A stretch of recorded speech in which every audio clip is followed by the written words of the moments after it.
workshop about slowing, stopping, and preventing arthritis. Something really interesting happens when you get a doctorate degree, whatever it might be. If you're a medical doctor, I'm sure they get this. Chiropractor, I don't know what it is. And I think it might be across the board with healthcare. But as soon as you get it, or maybe even sometimes when you're in school, all of a sudden at family parties, you'll get one of two things. You'll get the family members that are always asking you for advice on something that, quite frankly, you might not even be qualified to know about or to give information about. And then you might get the other family members who are usually the ones who need you the most and totally brush you off because they've known you their whole lives and you'll never be a doctor in their eyes. So this is a story about that kind of situation. Jason and I, when we had our practice in New Jersey for about 4.5 years or so, we would come back to visit family. And we came back, and a couple of times that we came back, some family members had a concern about another family member of theirs. And this family member was really struggling with a lot of muscle pain.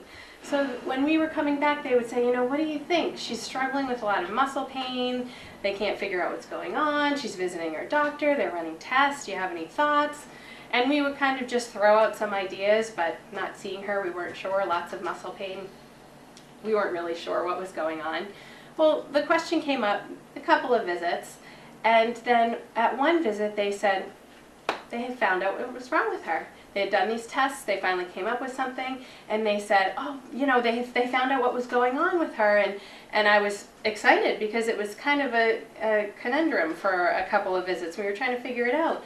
And I said, you know, what did they come up with? What do they think's going on?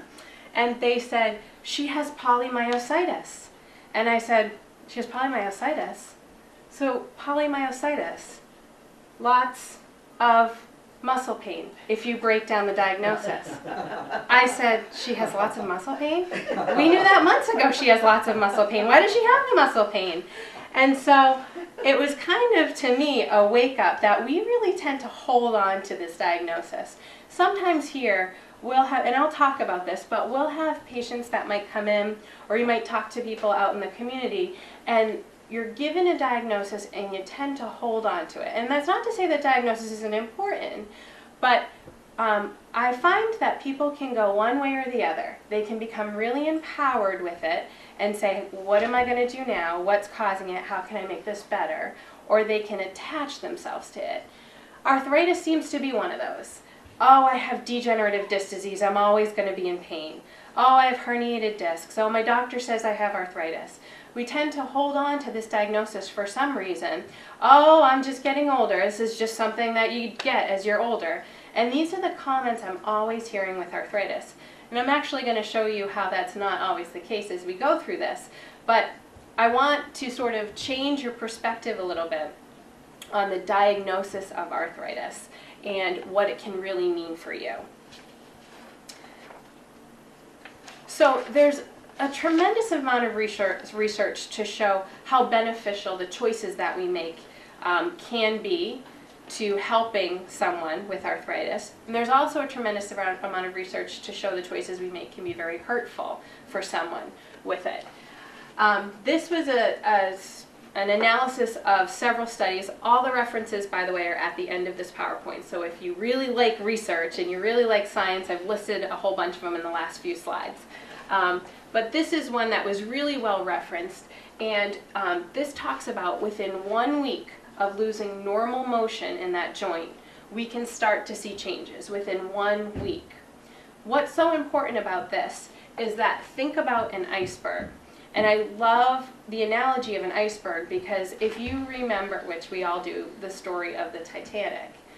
The Titanic had hit an iceberg, and what was so damaging to the Titanic was the huge portion of iceberg that was underneath the water. And when you see pictures and when you hear about icebergs, their mass is really underneath the water.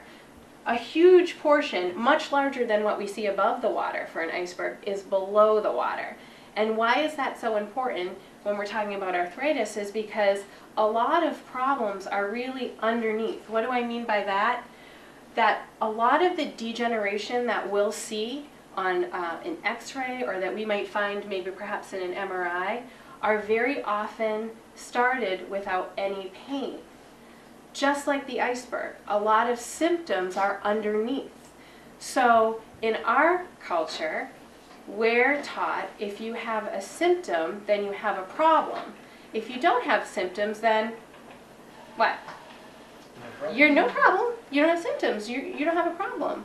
Yet we can all share stories of someone that we know who didn't have a problem or a symptom one day, and then the next day had a fatal heart attack, had a significant diagnosis. So when we bring that to light, we know that a lot of things can perpetuate in our bodies without symptoms. I'm going to talk about that in a minute, but oftentimes this is a painless process until there's been significant amount of damage already going on in that joint. And I'm going to talk a lot about the spine, but this can be in all joints. Hips are a big one now, knees are a big one now, so you can really apply it to any joint. But I'm going to talk about the spine, and the reason I care about the spine so much is not just because I'm a chiropractor, but because the spine's sole job is to protect the one thing that controls the entire function of your body, which is your nervous system. So if that is unhealthy, then your body can't function its best. And this is why we care so much about the spine. If your nervous system was in your arm, we would be arm doctors. That's what we care about. We care about your spine because we care about your nervous system. This is a really important thing. This story, I couldn't make it up if I tried. It was the first week or two that Jason and I had started our first practice in New Jersey. And we were out and about town, and we run into someone. We were in a town where he had grown up, and we had run into someone that he knew, and he said, "Oh, Jason, I heard you were back in town. You opened your office. I gotta come see you. My back is killing me." And we hear that a lot, and so we said, "Gosh, we'd love to see you. You know, here's where we are," and it was great to see you. And things went on, and our practice was going, and we were helping people, and this is the area where I grew up, and so my husband graciously allowed us to move back up here after about 4.5, 5 years. I really missed home. And so after that long process of deciding that we were going to have another chiropractor take over our practice in New Jersey, we were going to move up here. Don't we, the last week, we're wrapping everything up, run into this man again. We had not seen that man in the 4.5, 5 years that we had been in practice. Don't we run into him the last week? And Jason ran into him, and he comes home and he says, "You are never going to guess who I just ran into," as we're packing up and getting ready to leave. So we're chatting about it, and he said, "Guess what he said to me?" And I said, "What did he say to you?" And he said, "I had to come see you guys. My back is killing me."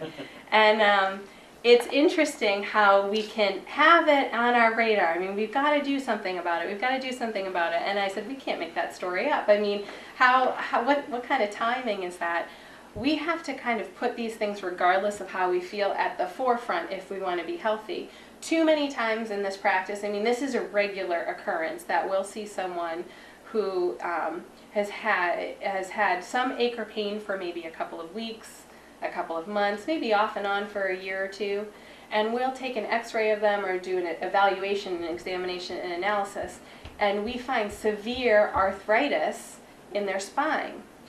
One rheumatologist said that it takes 10 years of wear and tear, of damage to the joint for it to show up on x-ray. 10 years. So, for someone who says, "Oh, I've had this ache or pain for, off and on for a couple of years. I've had this ache or pain for months. I don't know what happened. I was out shoveling and all of a sudden my back went," whatever it might be, and all of a sudden we're seeing this wear and tear, this damage on an x-ray. It has taken 10 years of wear and tear for us to be able even to visualize it on an x-ray. That's a really important point, because we judge whether or not our joints are healthy based on how we feel. And we know there's oodles of research. So when I say, "Oh, have you gotten, your wife checked? Has your husband gotten checked? Have your kids gotten checked?" And they're like, "Oh gosh, enough, Dr. K. Well, stop asking me to get my whole family checked." It's because we know that problems happen without pain. We don't dictate it on pain. Has little Johnny gotten checked? Oh no, he's fine.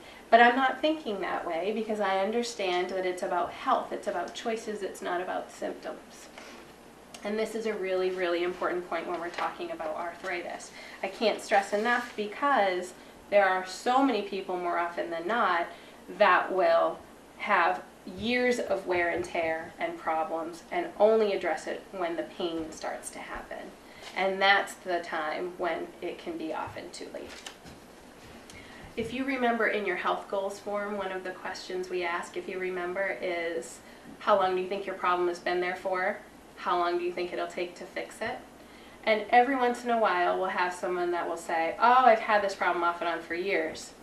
And I'd like it to be fixed in, I don't know, a couple of months. So we have to be realistic in understanding that with or without us, you have to understand how to take care of yourself with or without us on a regular basis, and how to take care of yourselves in the ways that you make choices.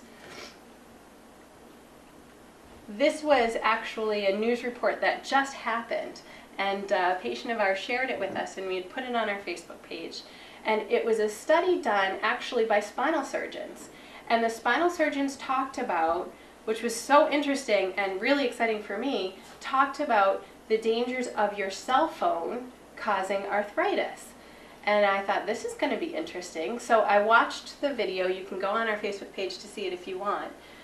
But what was so interesting about it is that they talked about young kids, adolescents, who are using their phones, and adults, but one of the big points was adolescents, which was wonderful, using their phones this way all the time and causing a tremendous amount of stress to their spine. They talked about how much weight your head can start to weigh when you start to bring your head forward, and how this can be really detrimental, cause wear and tear, cause degeneration, otherwise known as arthritis, and can lead to spinal surgery. So this was a study done by spinal surgeons, so they were showing that cascade.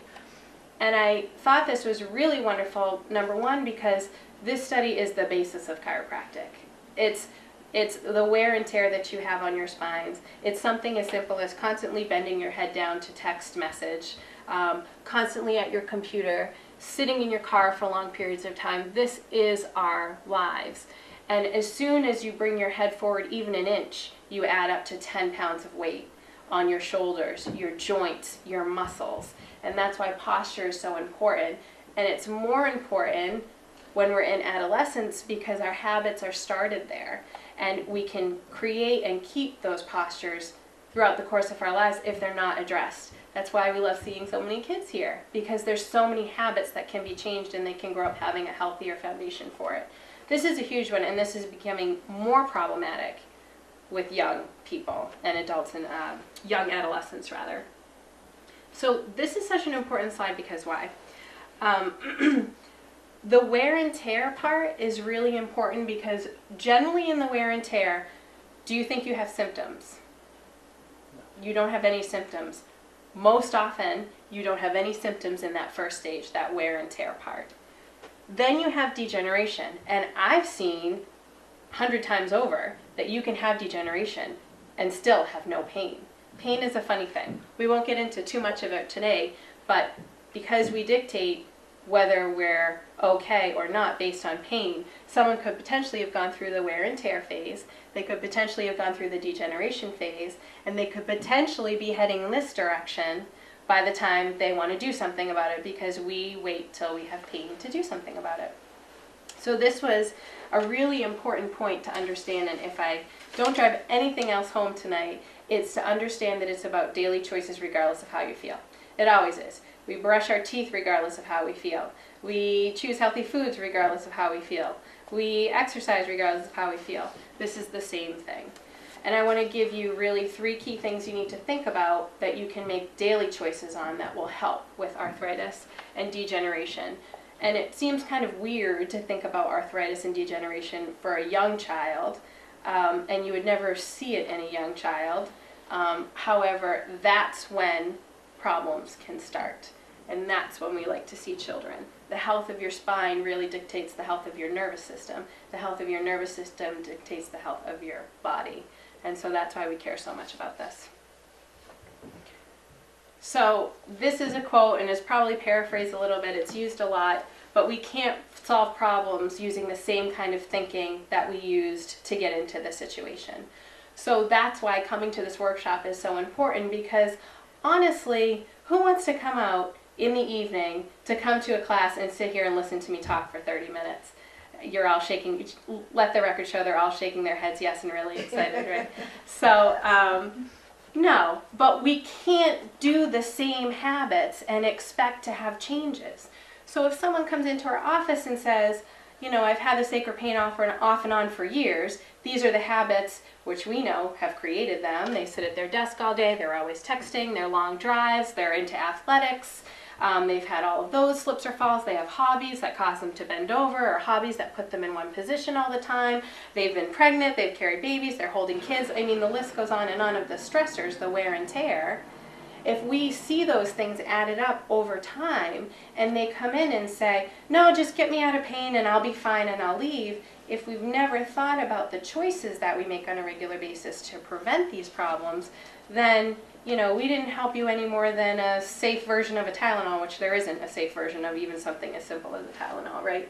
But this is a really important point, because you have to think differently to have change happen. You have to learn. You have to come to a workshop or two. You have to change the way you're doing things with your adjustments or your diet or your exercise. You just have to. It's just the way it works if you want things to change. And we'll have someone that might fight us tooth and nail about certain things, and that's okay. But if you want change, by far, we've seen the people who have the most success in their health are the people who not change everything at once, because that's overwhelming and stressful, but kind of examine their lives and think, what little things can I prioritize to make a difference and make a change? So my hope is that you have a little checklist as I'm going through these and say, oh yeah, that makes sense. I could probably make that little change, or this one, whatever it might be as I go through these, that you can start to make these little changes and incorporate them. You've already made lots of great changes, I know. Okay, so the first one is inflammation. This is extremely important, because a lot of times I'll hear people say, I had this terrible back pain, I took an ibuprofen, the pain went away, and I seem to be okay. And whether or not they're okay is another story. Based on our evaluation, we may find otherwise, but the huge key is inflammation. And the reason inflammation is so important in arthritis is because we usually cause it by the choices we make every day. This is a tricky time of year to talk about inflammation, because there are some certain diet changes or diet choices that we make that actually cause inflammation. The first is sugar. Sugar is a huge inflammatory. What a great time of year to talk about not eating a lot of sugar. If you're in pain, eat a bunch of sugar and see how you feel afterwards. You're going to feel lousy. And the reason is because sugar increases inflammation in the body. Another one is dairy. Dairy is a huge inflammatory. So if you want to see if you can increase your pain and make yourself feel lousy if you're already in pain, eat a whole bunch of dairy and see what happens. Our American diet is one that generally has a lot of unhealthy fats called omega-6 fats. So you should have some unhealthy types of fats in your diet. That's good for you. But our American diet has gone way the other way. So that's the real fatty meats, the burgers, the McDonald's, the fried foods, the chips, the processed foods, the boxed foods. And think about those things, and next time at your grocery shopping, look at what everyone has in their carts, and you'll see that most people in their carts, a lot of this is what's in their carts. And this is our diet. And these types of fats that are found in these types of food actually convert in your body to cause pain. And so what happens is when you take a ibuprofen stops those unhealthy fats from converting in your body to cause pain. That's all it does.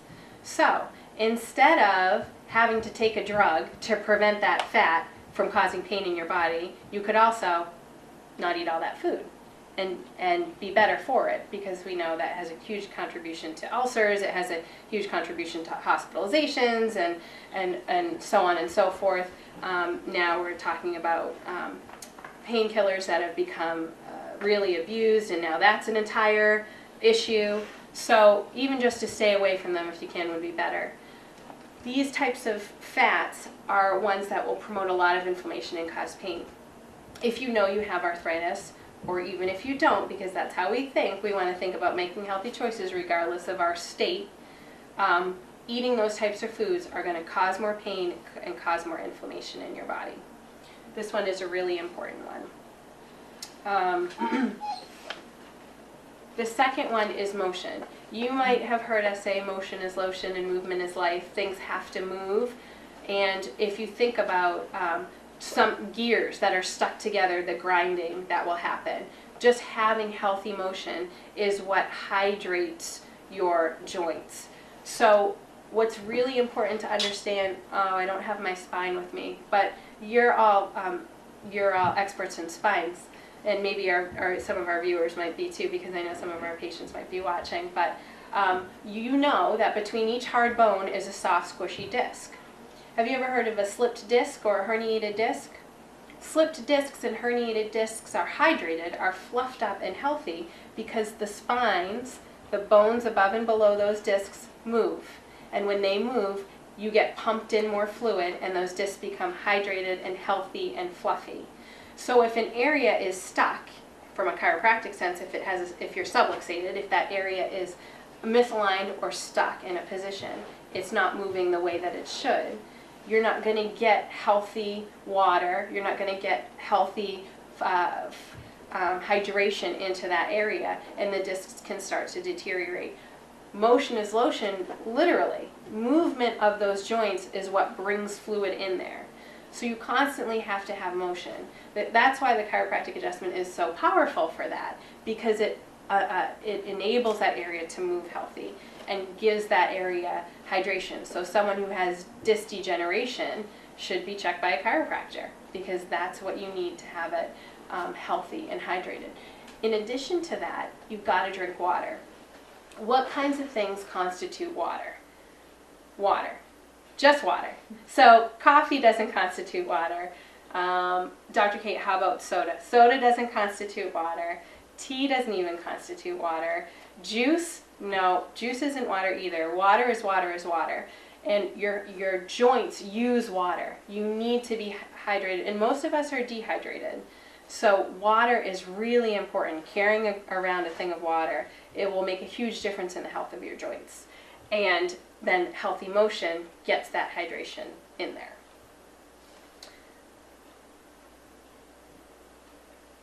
Alignment and posture. This one is a pretty simple one, but I like to use the analogy of a car. If your car was out of alignment, what's one of the things that would be a concern for you if you continued to drive your car and the alignment wasn't where it should be? Something pretty obvious. I don't know much about cars, but I do know this, that if you drove with your car out of alignment, your tires would wear out incorrectly. So you could go to the mechanic and they could rotate your tires, and then you could continue driving on the car that's not in good alignment, and then you would have the same problem. Or you can address the alignment. Do you remember that study I talked about that even the spinal surgeon is saying alignment is a problem?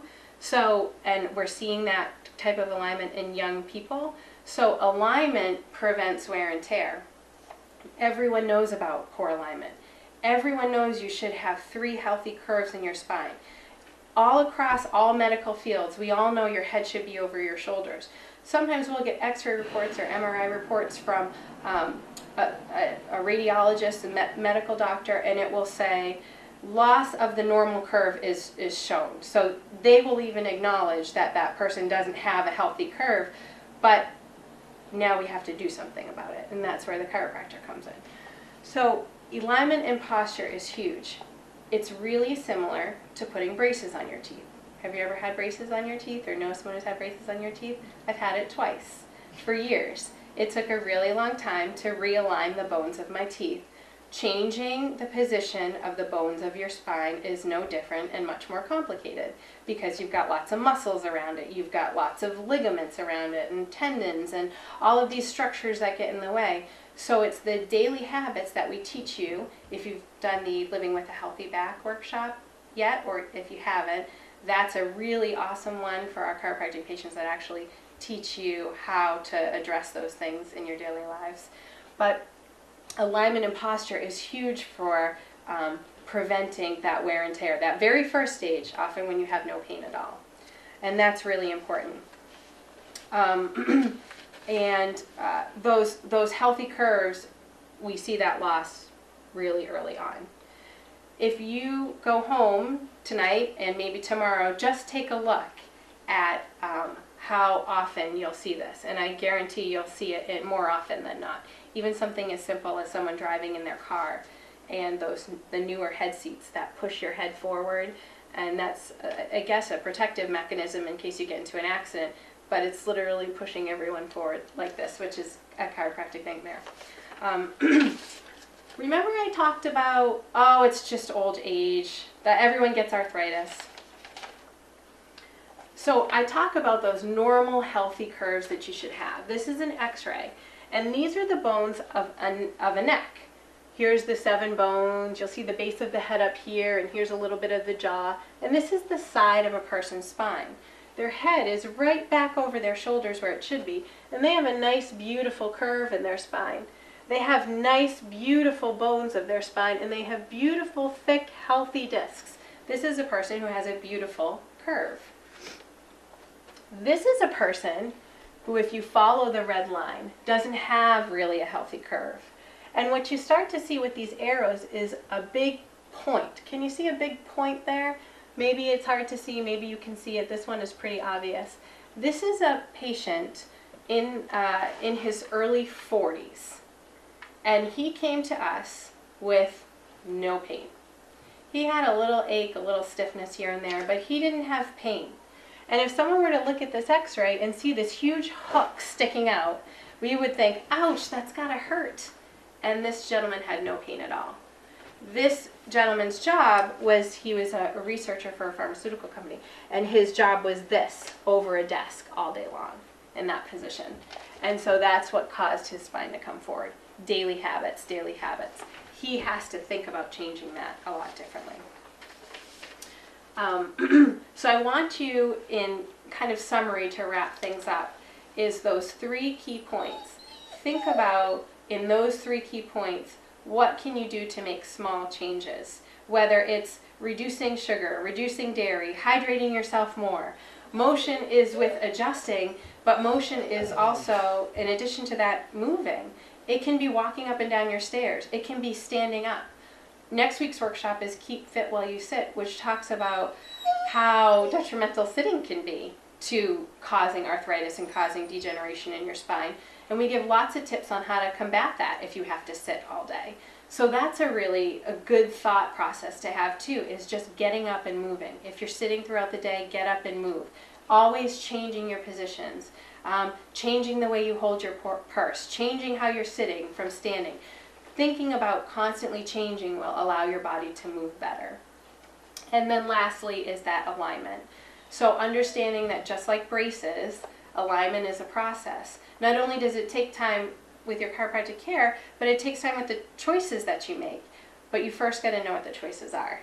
And the only way you'll know that is by educating yourself and taking the time to do so.